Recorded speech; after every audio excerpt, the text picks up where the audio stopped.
Bet Sharukkin, the Son of Perdition, by Alan Bonk. Chapter 16. We need to get out of here. The DC news crew moved to a location on the outskirts of Darwin, in northern Australia. A small but suitable house. The news crew was busy. Evelyn was operating the shortwave radios. Most of the high-tech satellite networks were not working, but the more basic nations have turned back to using shortwave radio. Evelyn, being the communications expert, built the radio setup. A faint noise came out of her headset. It was an Indonesian accent and broken English. She jotted down the message on a sheet, ripped it off, and gave it to Sally. Laura read it, passed it on to Gus. He pinned the note strategically on a large corkboard. Gus stepped back. The corkboard was filled with a startling number of charts, references, clippings, and data. The systematic destruction of the nations is tracking just how the book of Daniel lays it out, Gus stated. Laura came over with the book. She read, "The mark of the beast, which is instituted by the false prophet, will be forced on everyone on the earth in the next few months. The army comes to earth from heaven to destroy the beast's kingdom and everyone which has his mark." Everyone was now on the couch, facing the wall of data. Isaac looked at Sean with a questioning look. Sean stated, "Joel's army is a term for God's army, which is described in the book of Joel. This is the army that destroys the armies of the nations and their cities, and anyone with Paul's mark. It says that if they fall on a sword while fighting, it will not hurt them. The only safe people in the world are in Edom. I'm not even sure where Edom is exactly, but our prophecy charts say that the Jews are there. Those who fled from Judea," Sally spoke. "Great. We need to get out of here. Let's make a run for it," Isaac impatiently said. "Not so fast. We have 4 hurdles to overcome. Lack of funding is the first," Sean added. "Right now, we have enough for a simple life here in Australia for a few years, but not for bribes and clandestine passage on ships.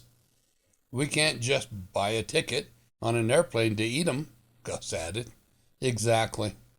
Second, we can't just show up at Petra without bringing supplies." Sean agreed. "I feel the same way. We need to buy our way into the stronghold once we get there, if we can get there at all," Gus said. Sean spoke. "Third, we must secure sea passage of some sort from Australia to Saudi Arabia, and then land passage to Petra." Isaac asked, "And the fourth?" Sean answered, "We must do it all without anyone in authority finding out." 3 days later, on the porch of the house, Isaac was looking far off. Sally sat down to join him. "Is that angel still on your mind?" Sally asked. Isaac ignored her question and went straight to his own question. "I don't know why God warned us back in DC. We aren't Christians or seeking God in any way, Sal. So does God want us to do something? If so, what? All I know is that we're on the clock. We need to make a move soon, replied Sally. Isaac spoke. My brother called this morning. He told me that my father had died and that there is a distribution of the inheritance. The good news is there's a lot of chaos in the world, and money is being moved all around to keep it safe. It's helpful that Australia is also part of the British Commonwealth. Isaac hesitated. You know, we've seen so much death and destruction. You would think this news about my dad wouldn't bother me. But it has. It hit me hard. Sally gave Isaac a hug. He allowed himself to cry. Isaac took a deep breath, turned to Sally.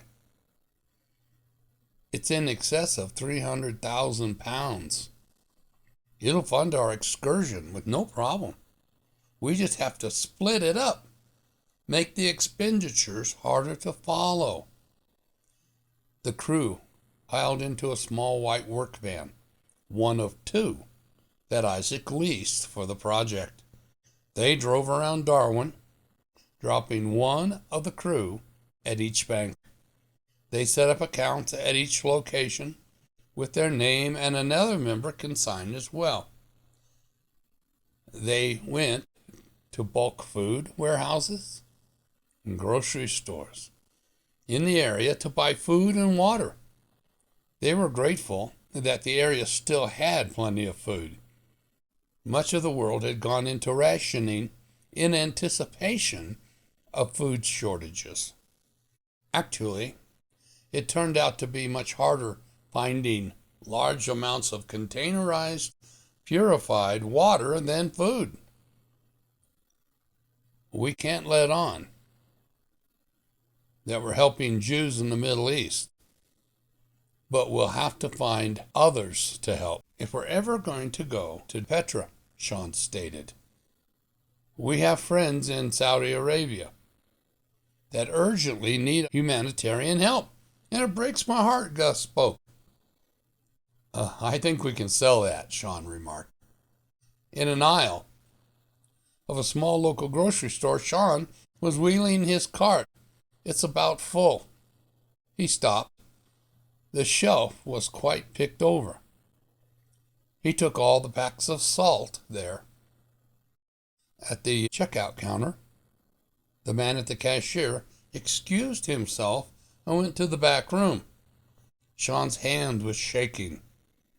When the grocer returned to the counter, he looked at Sean in the eye. Son, you've been here 4 times this week, stated the grocer. Sean was ready to bolt.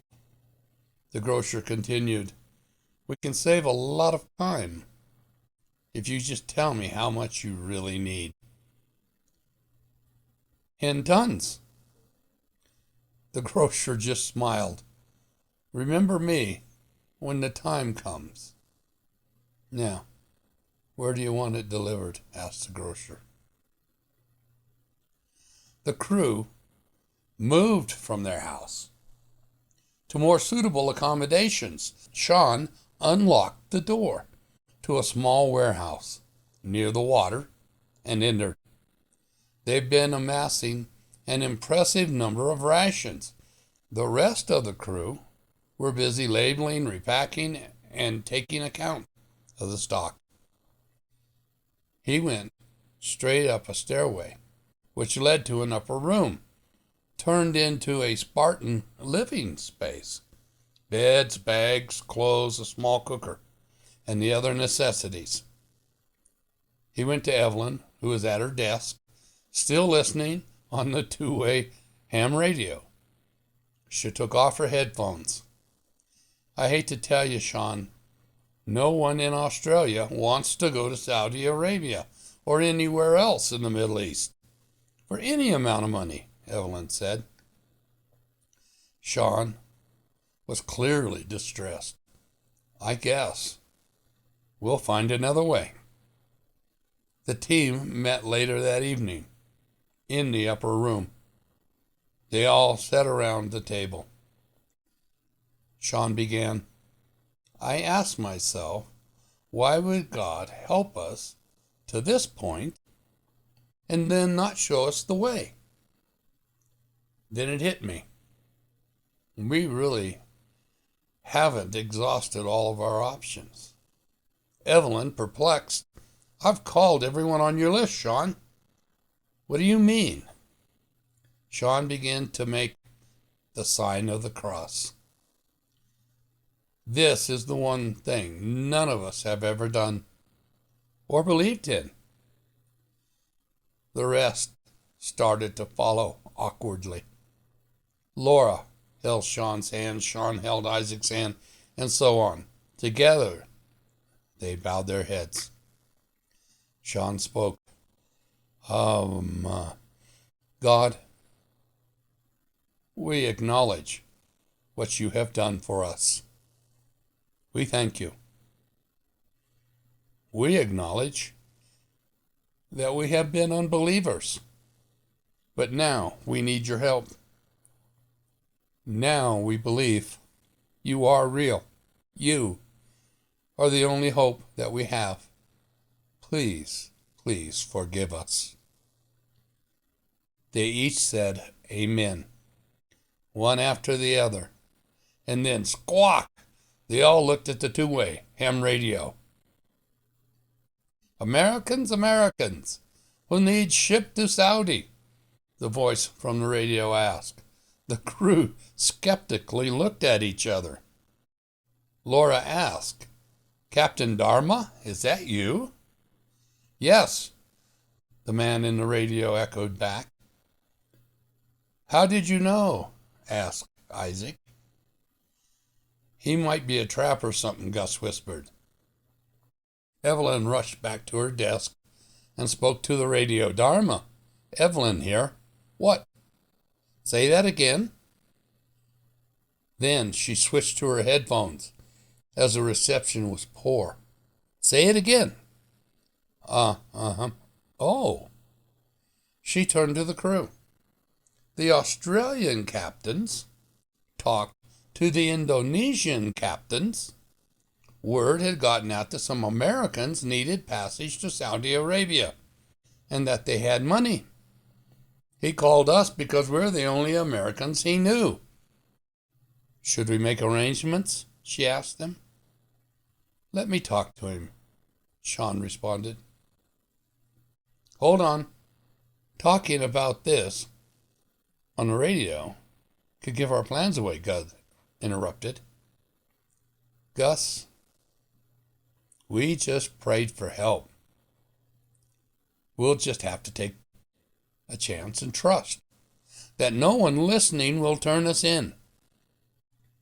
He sat down on the desk and pulled out Thomas's pen. It has become Sean's favorite pen now. And he got some paper ready. Evelyn handed him the headphones. Dharma, this is Sean. We need your ship to be in Darwin in 1 week. Will you be able to do that? Sean spoke to the radio. The captain responded, Yes, of course. I do it, no problem. Will it be able to carry 50 tons of palleted cargo? The 5 passengers as well to Saudi Arabia? In as direct a path as possible, Sean asked. The captain answered, Yes, Australia. No, harbor not allow, but fake engine emergency allows. Then he laughs. What did he say? Gus asked. Sean looked at his notes. He's done this before. The loading of cargo would have to be done with the cooperation of the Australian dock workers, the right money to the right people. He calls it overtime pay. He'll make all the arrangements, he told everyone. After an overstressed week of wondering who was going to knock on the door, the ship arrived right on schedule. The news crew was surprised to find a fishing boat. The crew had expected a freighter. Isaac asked, confused, "I thought he had a freighter. That's a bloody fishing boat." Sean chimed in, "At least it's reasonably large." They both looked up and saw the boat's crew waving at them from the deck. The ship was a big hunk of metal, faded paint and rust, with 4 large booms for loading and unloading fish from the holds. "I hope it's seaworthy," Sean remarked. "I'm sure it is. We prayed for this, didn't we?" Isaac said. As the news crew walked to the boat, Gus was having a hard time keeping a straight face. "We prayed for this? We should be more specific with our prayers. The cargo's going to smell like fish by the time we arrive in the Middle East," Gus exclaimed. On board the ship, Captain Dharma, a small, high man in his 50s, with a big smile, shook hands with the news crew. The repairs made, he winked at them twice. "We leave port right on time." He turned to his crew, laughed, and shouted some orders in Thai as he walked away. The ship sailed north to East Timor. The ship was actually much faster than her appearance belied. They stopped to take on fuel, both in the ship's tanks and some auxiliary tanks which were there for longer voyages. The stop was strictly business, and no one went ashore. The news crew never even went to the deck. They did not want to be seen by anyone. They stayed underneath for the whole trip. On their next port of call, which was Jakarta, after some negotiation, the boat crew was allowed some shore time, since this was their home port and they have family there. But they could not discuss their destination, cargo, or passengers with anyone at all. And again, the Americans stayed below deck. This was no vacation. The ship left port right on time. The next morning, with the understanding that the next stop would be their destination, they plotted a course several hundred miles south of India. This was an attempt to avoid any entanglements in India's affairs. India had been devastated just years earlier by the comet collision, and it was still grappling to survive. As the trip continued in earnest, the news crew felt for the first time since they had left home that they can decompress mentally. After all, there's little they can do right now but wait. Of course, Evelyn still worked like crazy to get some more communication links and news about the world, especially the Middle East. By and large, this was a fruitless endeavor, but it passed the time.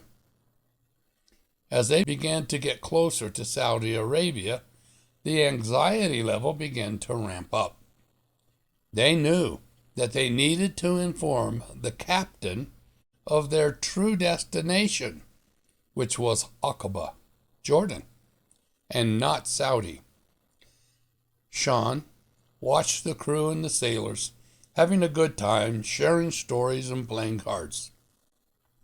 It's a shame we have to tell him, because he and his crew are having the cruise of their lives. They're really along for the ride. They're fishermen without having to fish. They'll still get paid, Sean stated. The day came in the captain's cabin. Captain Dharma was screaming something in Thai. Laura, Sean, and Gus were not sure what to do or what to say. I know we don't have any contacts in Aqaba, but I hope, Laura spoke, and then the captain cut Laura's speech. You lie to me. You lie. He exploded. I stop at Mecca. You remove carbo and leave. Leave, he screamed. Laura begged, please understand. It would be safer for you and your crew if they showed up in Jordan with humanitarian supplies than Mecca. Right. Jordan has suffered real hardship since Amman has been destroyed, Sean added. The captain was not appeased. Gus came forward and grabbed the captain's hand. Something extra for your trouble, Gus said, as he handed the captain extra cash. The captain looked at the large wad of cash in his hand. He started laughing and shaking their hands. He shouted directions at his crew in Thai. The captain ran a course up the Gulf of Aqaba in the night. No small feat. As the sun came up, the anchor was lowered. They arrived just outside the port. The news crew were busy preparing their things for departure when a small boat filled with men in traditional Arab garb came to the ship. Each of them looked intimidating.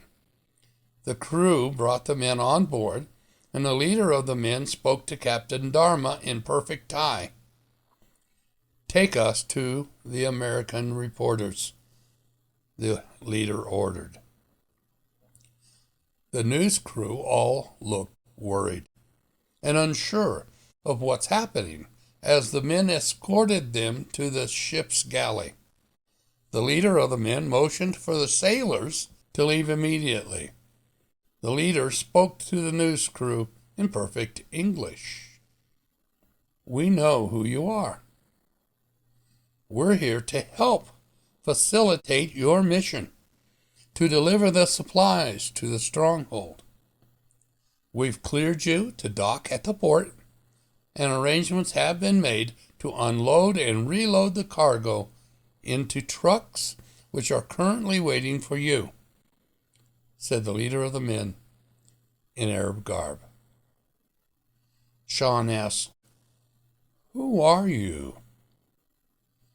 The leader simply put his hands in front of his face. Not now, he replied, and asked Sean, how much cargo did you bring? Sean replied, 50 tons, including water. The leader looked at them and all smiled. Well done. Meanwhile, at the port, a number of men were unloading the cargo into large trucks. The crew were directed to climb into some jeeps. Soon, the entire caravan headed out of Aqaba and drove up the Rift Road inside the Jordanian border. Traveling to the north, the stronghold was 50 miles north and about 10 miles east. The ride was somewhat bumpy, but still, most of the crew managed to sleep. Laura was leaning on Gus's shoulder. Both had weary faces. Sally asked, is this really happening? Do you think they'll let us in? I don't know. I'm just as nervous as you, kid, Gus replied. End of chapter 16.